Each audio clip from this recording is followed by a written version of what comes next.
So you've outlined some of those challenges. Is there that Human Rights Watch is now facing in terms of the agenda of fighting for human rights and LGBTQ issues?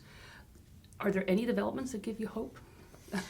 Yes, I paint quite a bleak picture there, partly because the question is inviting me to do so, Right. but certainly that's not the only picture. Mm-hmm. And, we tailor our response to a particular setting depending on what is possible to achieve there. So our work is very impact orientated. Mm-hmm. So for example, within a South African context, it's appropriate to be working with the government, as we have done in terms of the national task team that was set up to counteract violence.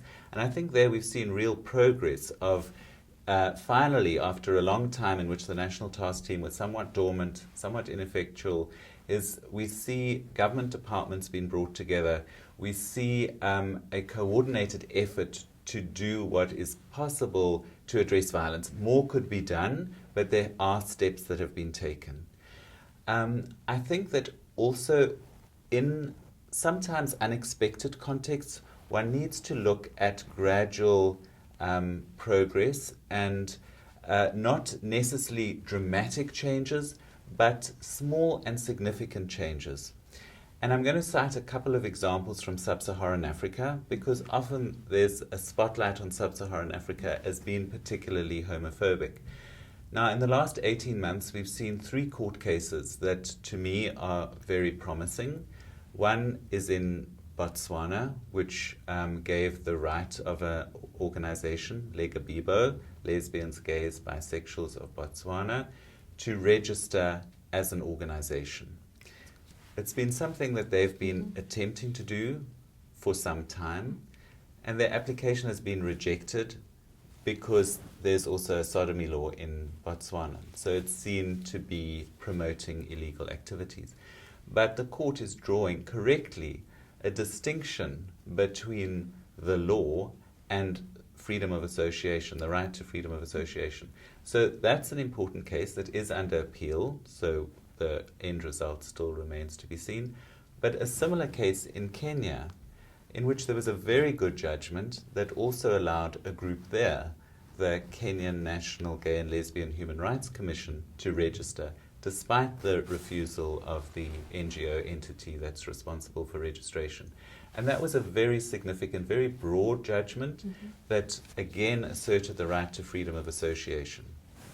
And finally, in Zambia, there was a case in which an activist who appeared on a television program talking about LGBT rights was arrested when he left the television program. And a case has just ruled in terms of freedom of expression that absolutely he has the right to be advocating for change in the law. And so those are isolated incidents, isolated cases that I see as significant, but also the fact that the African Commission on Human and People's Rights passed a resolution not only condemning violence against LGBT people, but significantly also calling for the perpetrators to be brought to justice. Now, I think that, again, is a very significant development. It's significant both in substance because of what it's saying. It's also significant in terms of what I would say is a symbolic weight and symbolic value, because so often it's contested as to whether LGBT rights are part of a human rights agenda at all.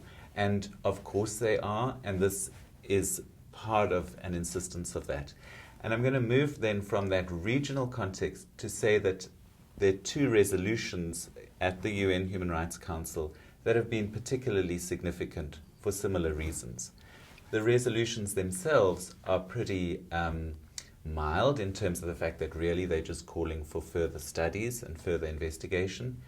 But what they are doing is firmly putting LGBT rights into the routine work, the routine agenda of the UN Human Rights Council. And we can see an increased support for the second resolution, both in terms of the number of states that voted in favor, but also the regional dispersion of those states that supported the resolution. So I think all of these are, just glimpses that certainly give me hope. And I'll end by saying that in some respects, if you look at the situation for example, in sub-Saharan Africa. There's been an increased level in homophobic rhetoric by state leaders, by government leaders, but that's also an indication of the strength of a movement within the continent. Is that 25 years ago there was hardly a movement to speak of. Now there's a robust, vocal, active African LGBT movement. And so in some senses the level of reaction against that is also a measure of the strength, the resilience, and the successes of a domestic movement on the continent.